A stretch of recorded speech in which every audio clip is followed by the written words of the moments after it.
With the coming of each new dawn, shadows of an ancient past echo across Australia, land of eternal mystery.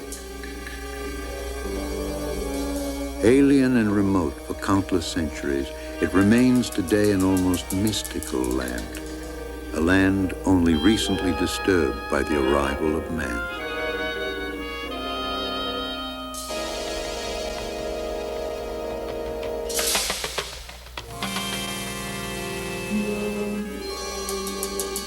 Long before the time of man, there appeared here creatures among the most bizarre on earth. So unlike other animals are they, that many early European explorers could hardly believe they were real.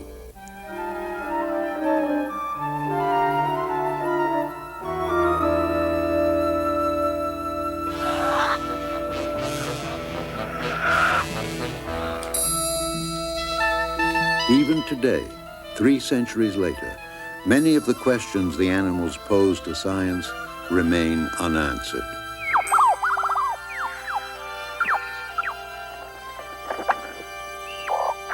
Throughout Australia, investigators and scientists probe the secrets of this infinitely varied wildlife. Animals once dubbed living fossils have been properly identified and categorized, their evolutionary relationships better understood. Yet, inevitably, there remain more questions than answers, haunting age-old mysteries that beckon all who behold the spectacle of life, unique to Australian shores.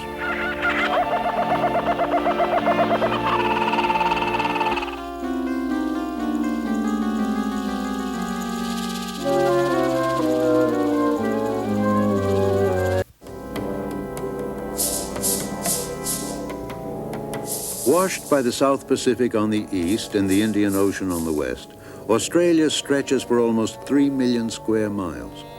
It is the world's smallest continent, the largest island, a self-contained biological laboratory unique in the world. Science has long been puzzled by how and why this island continent became home to what is probably the most distinctive assemblage of creatures found anywhere in the world. Part of the answer lies in Australia's remoteness, its geographic separation from the rest of the world. Cut off from the Earth's great land masses, Australia has evolved in sea-bound isolation for some 50 million years, its wildlife relatively undisturbed by influences from the outside.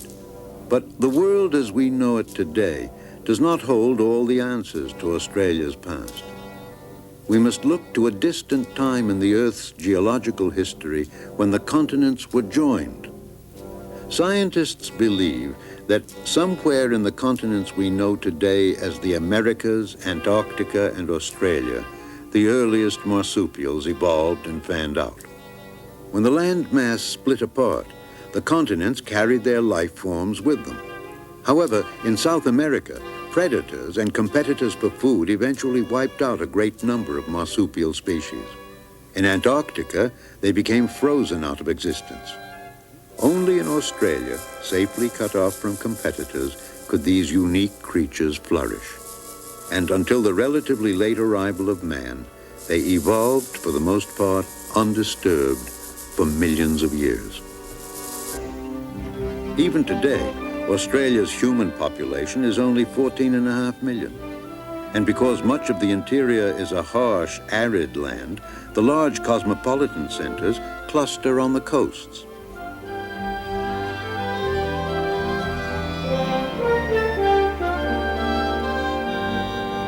A common myth about Down Under is that one can see kangaroos hopping down the streets of Sydney.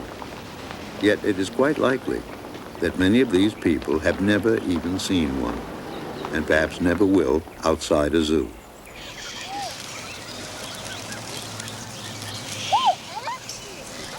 Zoos and sanctuaries are popular attractions throughout Australia. Here, tame animals provide the opportunity for an intimate look at some of the country's most treasured resources.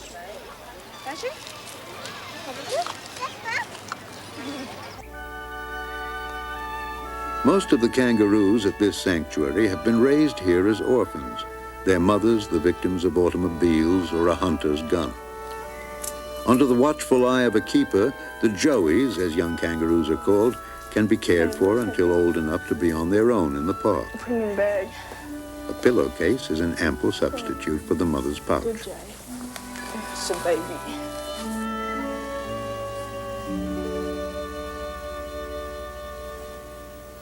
Sit square on. Yeah, two hands, one on top of the other. Perhaps number one on any popularity poll is Australia's pride and joy, the cuddlesome koala. Chin up, straight over your shoulder towards the camera. Chin up at the camera. Okay, miss, just watching me, please. Hey, well, you got a beautiful smile. Dimples and all. How about that, eh? Captured young, koalas come to accept humans. Even in the wild, they're basically unaggressive if undisturbed. Life for the wild koala revolves in and around forests of eucalyptus trees throughout eastern Australia. On the ground, just to move from tree to tree, the koala spends almost all its time high in the branches. It has developed highly specialized adaptations for its arboreal life. Long arms, well-padded paws, and opposable thumbs with a vice-like grip.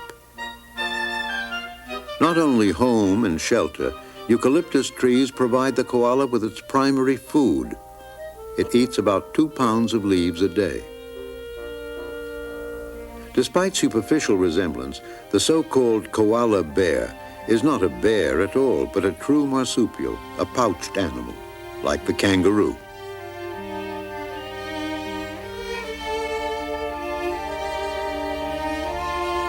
After birth, the young will stay in the mother's pouch for about 6 months. When strong enough to leave the pouch, it will do so only intermittently, and for the next few months will travel everywhere with its mother, clinging either to her back or chest.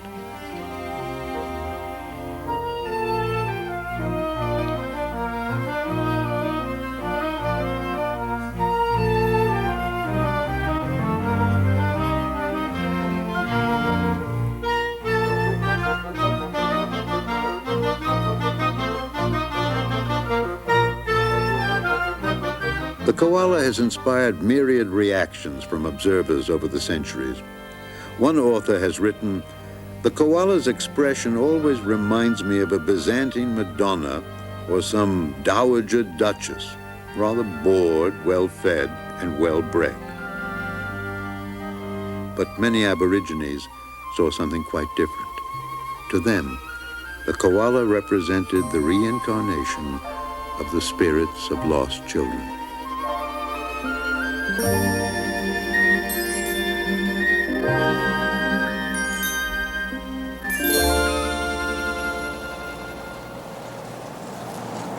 A research team from Queensland's National Parks and Wildlife Service is studying the koala's ecology and reproduction in the wild. Their study area is roughly 600 acres, where 30 to 40 koalas normally live. He's going up higher than he was when we first saw him. Yeah. Okay, let's go. Led by Dr. Greg Gordon, the researchers have been capturing and tagging koalas since 1971. It is by no means a simple task. First, they must get them down. And as the wary animal climbs even higher, the pole must be extended to reach it. This is not going to be all that easy, Greg. It's going to drop just near the edge of the embankment, so... Yeah, I'll be right moved. Experience has taught the scientists that the procedure is basically safe for the koala. Its sturdy build and thickly padded rump seem to protect it against the fall. It's a bit easy, yeah. That's it. You're just below him now. Okay, you're right, Dave. Go on, drag him off.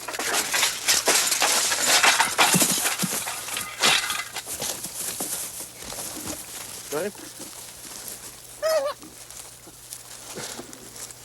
See, it doesn't hurt him at all, particularly when they come down on a branch like that. It was a rude awakening, wasn't it? Though easygoing by nature, a koala may become aggressive under stress. The bag is a precaution against his powerful claws and tenacious bite. Sought for its fur in the early decades of this century, the slow-moving koala was hunted to the very brink of extinction.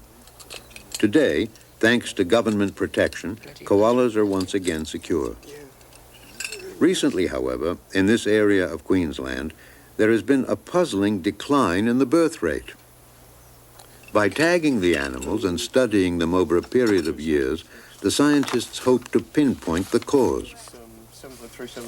In the meantime, thorough examinations expand their understanding of growth patterns and general states of health. Color-coded tags make the animal easily identifiable, even when high in the trees. This one was tagged originally when still in his mother's pouch, and much about him is already known. Tooth wear is about the most reliable indication of age. This male is roughly 3 years old.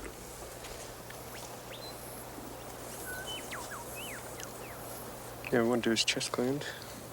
On their chests, all male koalas have a scent gland which exudes a distinctive odor. By rubbing the gland on tree trunks and branches, they announce their presence to others in the area. Okay, we'll go over and out of the sun, I think. That sounds like a good idea.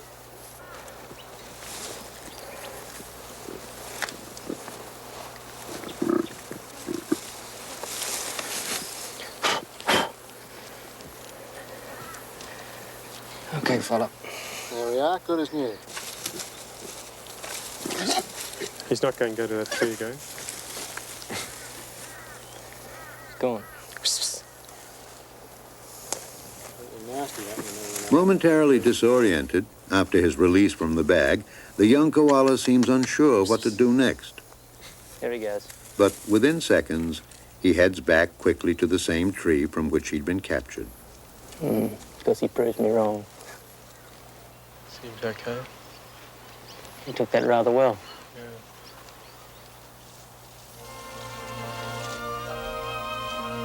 Sensing only that he is safely back where he wants to be, the koala cannot possibly realize how today's encounter with strangers may well help determine the future of his kind.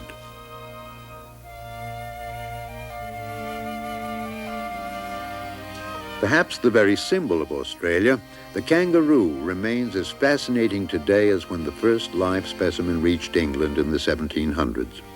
A handbill announcing the event proclaimed that to enumerate its extraordinary qualities would far exceed the common limits of a public notice. Now, almost 2 centuries later, a rare piece of film documents one of the kangaroo's most extraordinary qualities of all. After a gestation, it is no less remarkable to behold. All marsupials are born in an undeveloped state, their growth to be completed inside the pouch.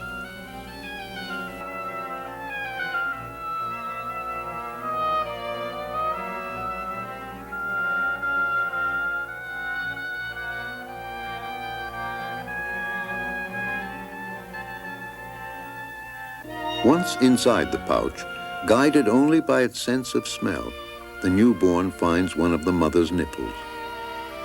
Here it will remain attached, suckling for more than 6 months.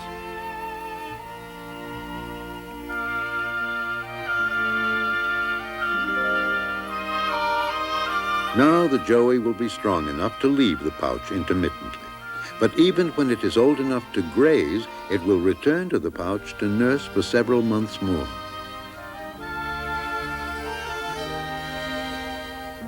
Amazing in their adaptability, some kangaroos are as at home in the trees as others are bounding across rocky slopes.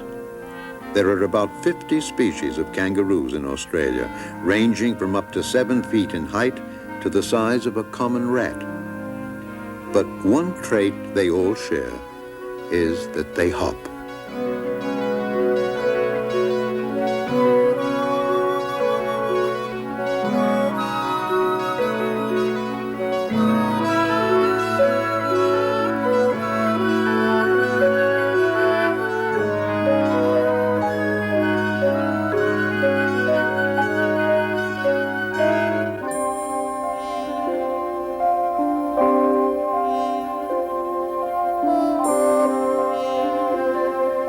may weigh as much as 200 pounds, the kangaroo is a picture of grace when it takes to flight. It can reach speeds up to 40 miles an hour and cover as much as 25 feet in one leap.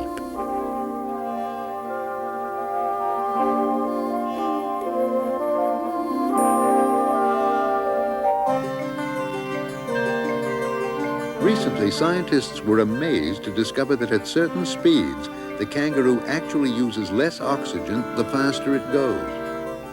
It was found that, like the spring in a pogo stick, the kangaroo's leg muscles and tendons store energy, which is then released without effort when the animal next pushes off.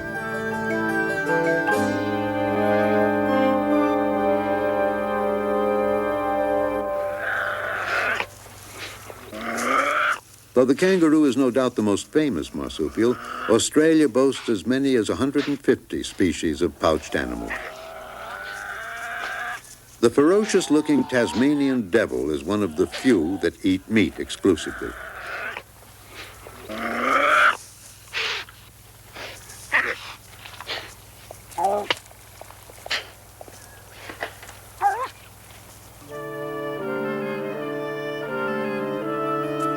One can only imagine the astonishment of early explorers when they saw a pouched animal take to the air. These possums do not actually fly like birds, but their kite-like membrane enables them to glide for distances of 40 yards or more.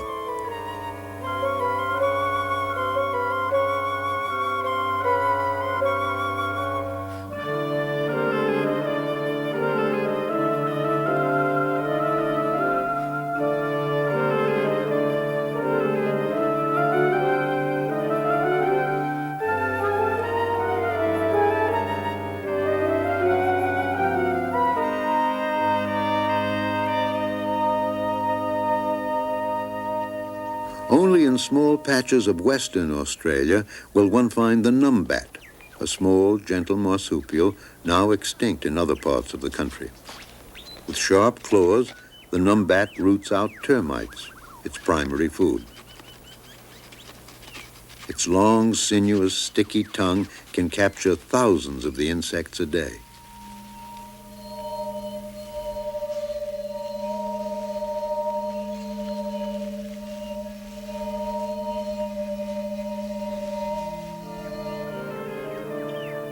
With its distinctive bands of white and its bottle-brush tail, the numbat is considered by many to be Australia's most beautifully marked marsupial.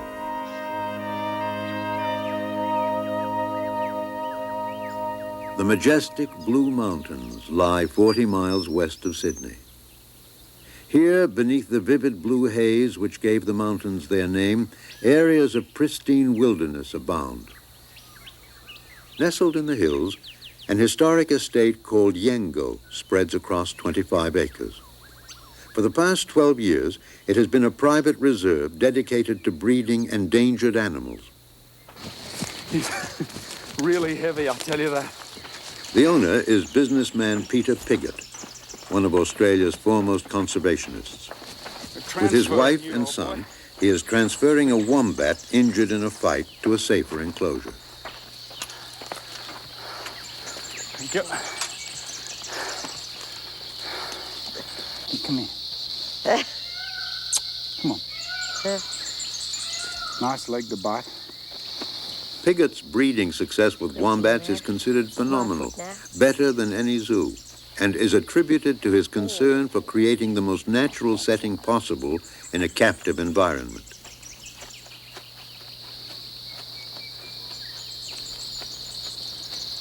I guess that my first opportunity at doing something very constructive in the field of conservation was the rediscovery of a wallaby that we thought was extinct. The Parma wallaby, a small kangaroo only about 14 inches tall, was abundant until early settlers destroyed its habitat and introduced new predators. Though thought to be extinct, a small colony was discovered in 1965. Starting with only 18 animals, Piggott has increased the population here to more than 200 in 10 years. A lot of people say to me, why should we conserve wildlife? Why should we be really concerned? I mean, aren't people more important than wildlife? We are all part of the 600 million years of evolution. And I suppose that one of the great things that separates mankind from the animals is our sense and appreciation of the aesthetics, our love of literature, our love of art and poetry and of nature itself. And I often think that if we lose this, if we disregard the world that's around us and the animals that are here, we might wake up one morning and find ourselves on the endangered list.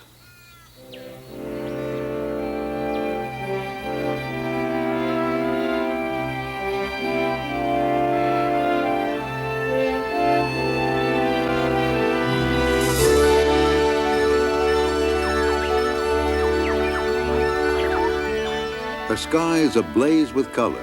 Australia has been called the foremost land of birds. More than 300 species are unique to her shores.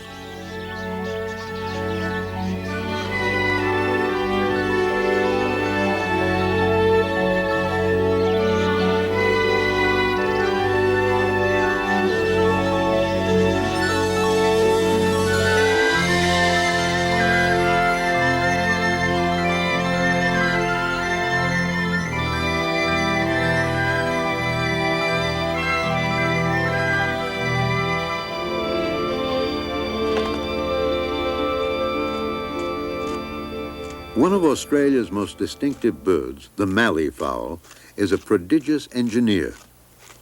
To incubate their eggs in a harsh environment that is generally dry and subject to sharp temperature changes, they build mounds up to 15 feet across and several feet high. Working together, male and female have laid down a bed of wet leaves and twigs.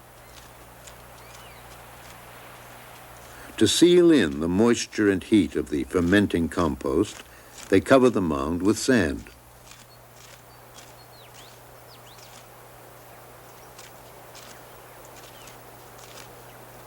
The egg chamber itself lies at the heart of the mound.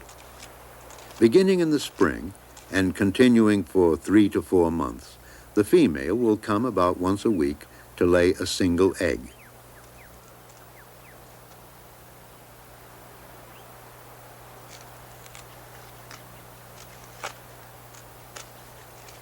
The mallee regions are marked by sharp temperature fluctuations between day and night and as the seasons change.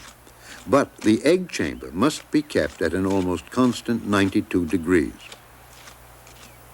Once the female has laid her egg, she will leave the tending of the mound to her mate. To determine the temperature, he probes the sand. With a sensitive spot, either in his bill or tongue, he gets a reading as accurate as any thermometer. Regulating the temperature by removing sand to release heat or adding sand to conserve it is an almost constant job for the bird, a consuming task to which he dedicates himself for up to 9 months of the year.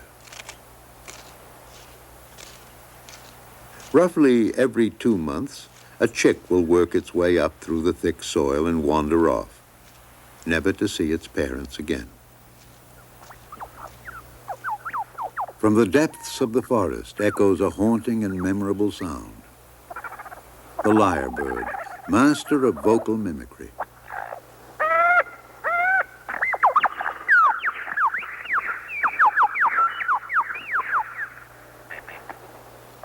Seemingly endless in its variety, the lyrebird's repertoire includes other bird calls as well as man-made sounds.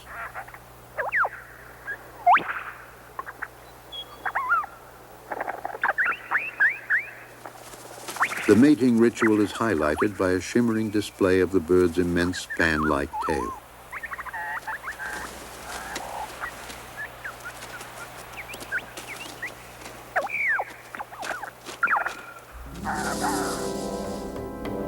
In central Australia, heavy rains have flooded the desert.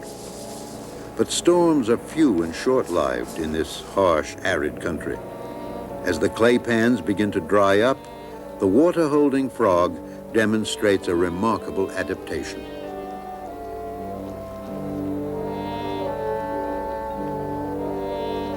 Increasing its body weight by as much as 50% with water absorbed through the skin, the frog burrows into the softened clay to a depth of more than 3 feet.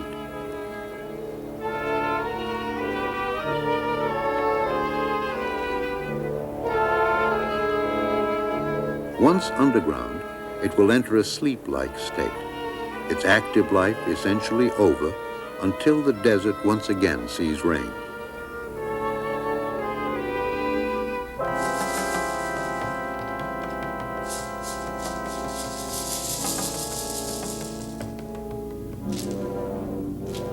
Encased in a cocoon-like bag of dead skin, the frog will remain in its chamber, sealed beneath the now dry and hardened earth. In times of drought, these amazing creatures have been known to stay buried for 2 years or more. Only when the rains finally come and the earth begins to soften can the frog begin to emerge.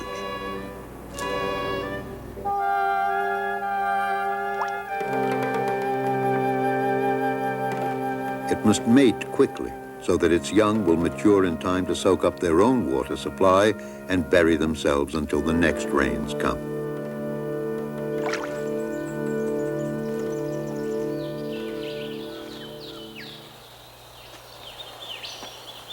In the forests of southeastern Queensland, a major scientific discovery was made in 1972. Since that time, a bizarre animal, unique in the world, has been making history. The first noteworthy fact was that it existed at all. Australians had always believed that in their country there was no such thing as a frog that lived in water. Since the time of the original discovery, captured animals have been sent to the zoology department at the University of Adelaide for study by Michael Tyler, one of the country's foremost experts on frogs. Spending their daylight hours hidden under rocks, these frogs are the most light-sensitive and shy of any Tyler has ever seen.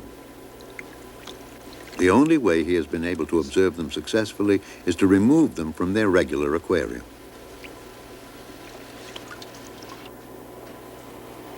In a specially built tank with one-way glass windows, the frogs will be unaware of Tyler's presence. Because many have died in captivity, and in recent years no more have been found in the wild, these two remain to unlock the mysteries of some of the most unusual animal behavior ever recorded.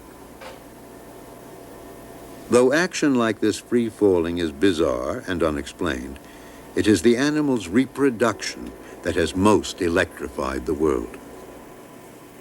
What is so unusual about the gastric brooding frog is the fact that it carries its young in its stomach. Superimposed on an X-ray, an artist's conception follows the growth of some 24 tadpoles until, at roughly 8 weeks, the female's stomach is completely distended with fully developed frogs ready to be born. The mother opens her mouth and then she dilates her esophagus, and the babies pop up from the stomach, 1 or 2 at a time, and sit upon her tongue. And then they sit and look around, look at the world outside, and then just very, very gently step out. Tyler's rare photo of an actual birth has made headlines around the world. Here we have an animal which can switch off acid being produced in the stomach, and an awareness that that would be an extremely novel way of being perhaps able to treat people who might need to be able to make use of that as an advantage. For example, during the treatment for peptic ulcers, it would be so useful to be able to switch off gastric acid secretion totally for a period of time and do it very, very readily. I say there's a long, long way between what we've done so far and such a thing as a possibility. But I mean, a matter of a few years ago, no one would have dreamed that the existence of this frog with this habit could possibly occur. And so with that in mind, I don't think it's impossible or too far-fetched to maintain hopes that it may have a clinical application.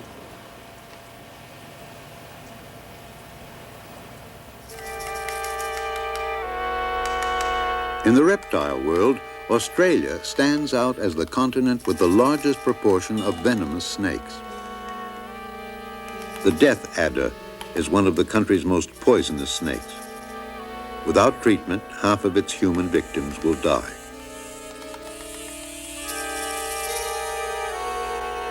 Like all snakes, the death adder feeds primarily on small animals like lizards. Its approach is neither timid nor aggressive, for in the end, it relies on an extraordinary device for enticing the skink within range.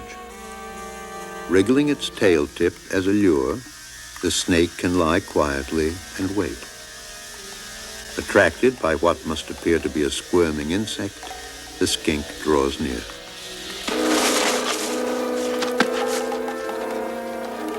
The venom, 5 times more powerful than that of its cousin, the king cobra, paralyzes the muscles that control breathing, and the victim dies of asphyxiation. The Australian Reptile Park was founded by Eric Worrell, who has worked with snakes for more than 50 years. People overseas always think of Australian animals as being koalas or kangaroos.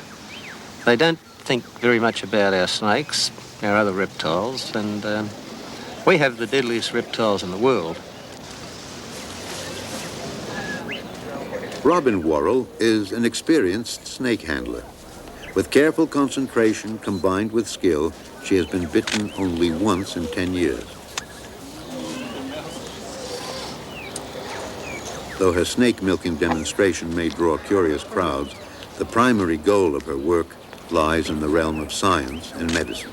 What I'm milking here is the mainland tiger snake. It's probably about 7 or 8 different types of tiger snakes in Australia. It's the 3rd deadliest that we have in Australia. What I'm actually doing now is just enticing the snake to bite over the rubber.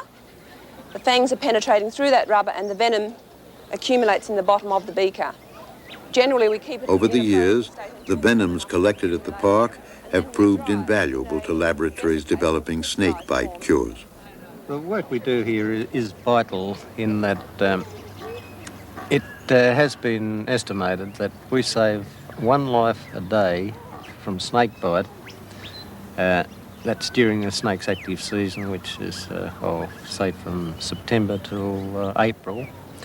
And I think that works out something around about 20,000 lives that this organisation has saved since we started. Thanks largely to the Worrell's work, there are now antivenoms for all Australia's poisonous snakes. In addition to snakes, Australia's reptiles include some 400 species of lizards. Lacking venom as protection against predators, they depend on an impressive array of defenses and bluff. Looking like some creature from the dinosaur age, the thorny devil belongs to the group aptly called dragon lizards. Actually a squat, slow-moving, ant-eating lizard, the devil is found throughout the arid regions of central and western Australia and has adapted to some of the continent's harshest conditions. But perhaps its most notable adaptation is its coat of spines, a barricade of daggers warning all that might come near.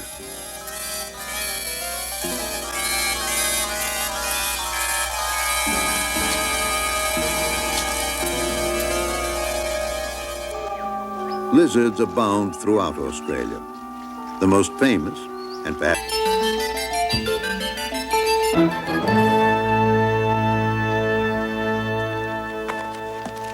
It's a windy day today, isn't it? the entire range of Australian wildlife is the domain of these 2 naturalists. As long as it doesn't rain. Together, they are known as Mantis Wildlife Films.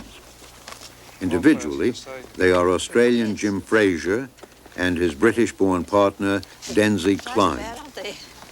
For the past 12 years, they have specialized in filming behaviors the naked eye can barely see. There it is. Today, the object of their search is one of the most fearsome ants on Earth. Aha, yes. Wow, they're This coming one out bringing already. something into the nest. What is it? It's like a bit of food or... debris. I don't know what it is. About an inch long, They've seen us the already. formidable bulldog ant inflicts a powerful and painful sting. But to film their behavior, Jim and Denzi must collect the entire colony, perhaps as many as 400 ants. Even the larvae must be taken for Jim's film sequence to be complete.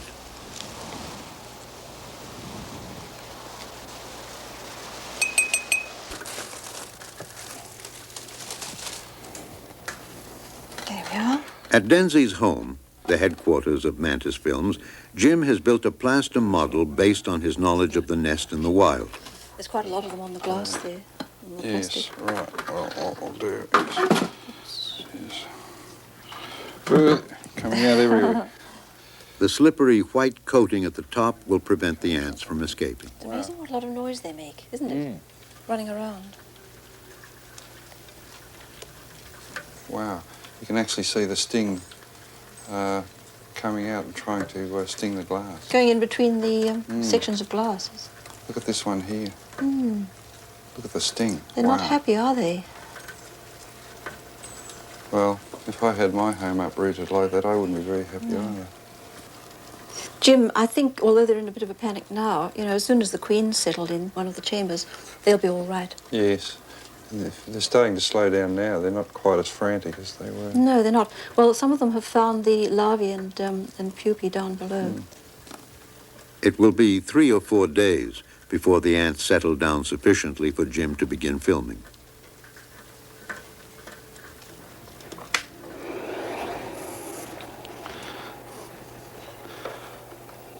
I worked at the Australian Museum for about 7 years, and in that time I learned how to manipulate the environment, as it were, in making miniature dioramas, and it seemed a natural thing to combine photography with the filming of small animals.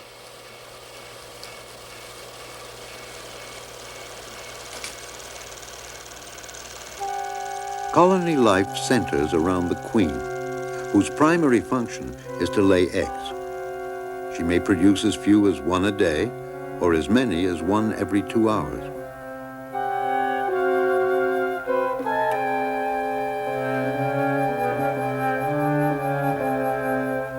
Using her sharp mandibles, she gently picks up the egg and looks for a safe place to lay it down.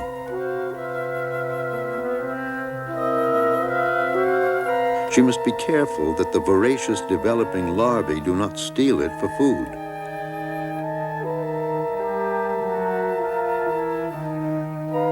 But indeed this time, it is a larva that wins out.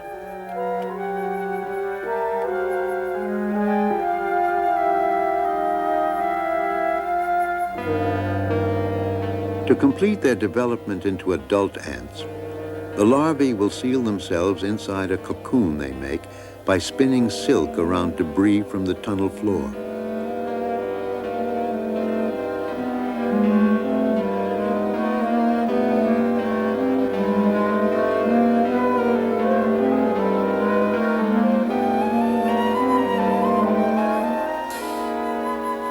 Having adjusted to their man-made environment, the ants go about their routine. An intruder into their silent, miniature world, Jim Fraser feels privileged to have witnessed little-known behavior of one of the most primitive ants on Earth.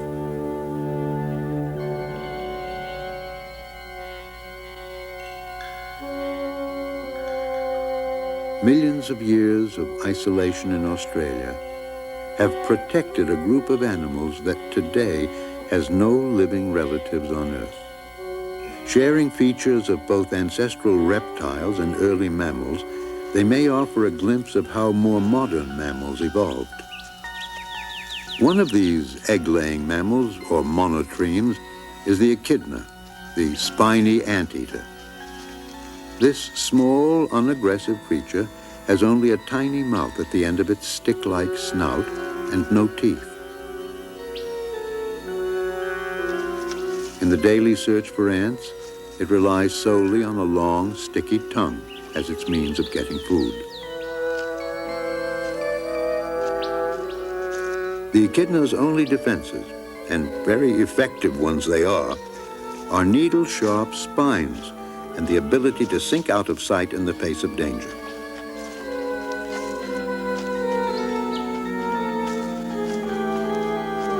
Digging rapidly into the hard earth, the powerful echidna can disappear within minutes.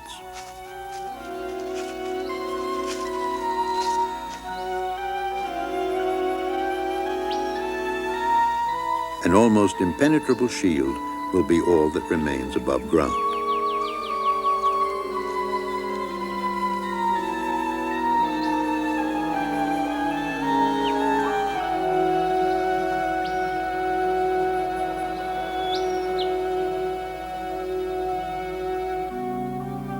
The female echidna carries a single leathery egg in a pouch that forms on her belly at the beginning of the breeding season. In about 10 days, the egg will hatch.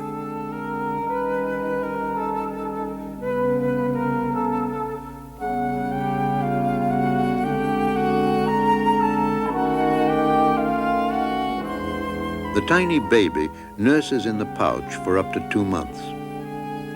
By definition, a mammal is a warm-blooded, haired animal that suckles its young. The echidna qualifies in all respects.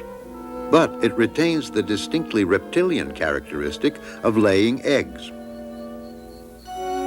When and why other mammals stopped laying eggs and began to bear their young live remains a recurrent riddle of evolution yet to be solved. In eastern Australia's streams, rivers, and lakes is found the echidna's only living relative on Earth. Outwardly looking nothing whatever like its spiny cousin, the platypus does share its reptilian traits, including the laying of eggs. Although it is often called the duck-billed platypus, its bill is actually soft, pliable, and rubbery, quite unlike a duck's. Filled with sensitive nerves, it is a specialized adaptation for feeling out the insect larvae and crayfish on which the platypus feeds. Lacking teeth, adults grind their food between large horny plates in the jaws. Because the platypus spends much of the time burrowed in riverbanks, little of its life cycle is known. So unlike other animals is the platypus, it was considered a hoax when discovered in the late 1700s. Laymen still gaze quizzically at an animal that appears to be part mammal, part reptile, part bird. At an early date, it was named Paradoxus. So much of a paradox is the platypus that almost 2 centuries later, it remains a creature shrouded in mystery.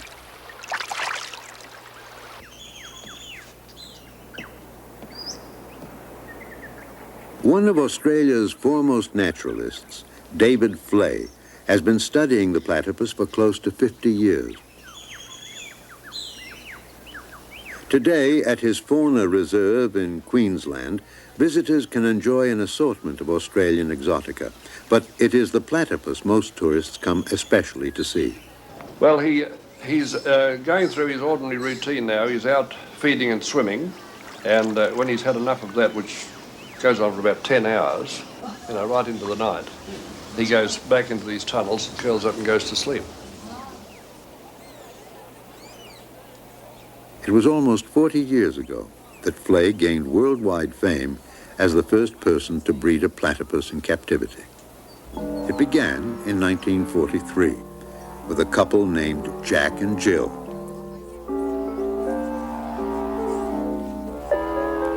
Taken from the wild, they adjusted well to captivity and became unusually tame.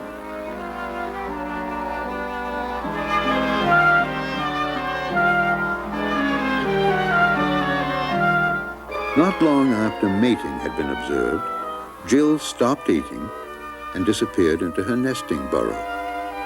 Flay suspected she must be ready to lay eggs. It was roughly 8 weeks before we thought, as the information was at that time, that at 8 weeks the baby should be able to crawl about and swim. So we took the risk of opening up the tunnel at this point and having a look. I felt that somehow that we were doing the wrong thing, and as a proof, it was the wrong thing. We found she had one solitary young one, nice and fat and in good order, but it was blind and helpless and obviously couldn't either swim or walk. we'd opened that up much too soon. We left things alone and just watched carefully from that point on. And then, at a further rate, that's 16 weeks altogether, we opened the back of the tunnel again and found that the baby was alive and well. That was a tremendous relief. Well, it was relayed around the world. It was announced, I think, in New York and London. The platypus, of course, is a fabulous animal. It has always attracted a lot of attention. And it was considered impossible around about the 1930s for one to live in captivity for more than a few days. After all the years of effort, it was a tremendous thrill. We put the flag up that day. 4 decades later, not even Flay has managed to breed the platypus again.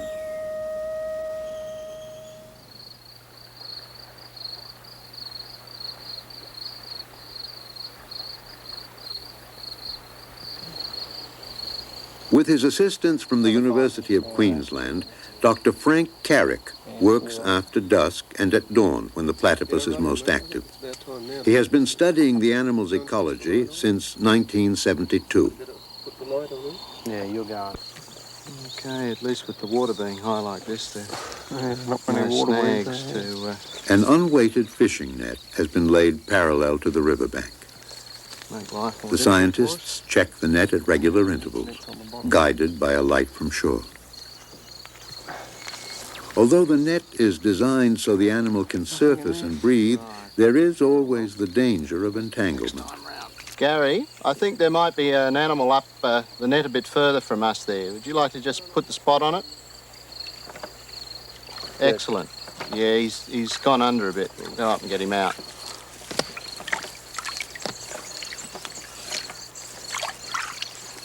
Okay, just ease it up here, Jim. Here he is. You little beauty. Get him out. Yeah. Into the boat you go. That's the male too. Look at his spurs. Because the male platypus has venomous spurs on his hind legs, he must be handled with extreme care. Come on. Although it's not certain, scientists speculate the spurs are used against other males in competition for females at mating time. Excellent. You got the box there, mate? Put him in. In you go, Chief. Ah, bless you. No, in you go. That's the way. Right. That's got him. Ooh, not quite.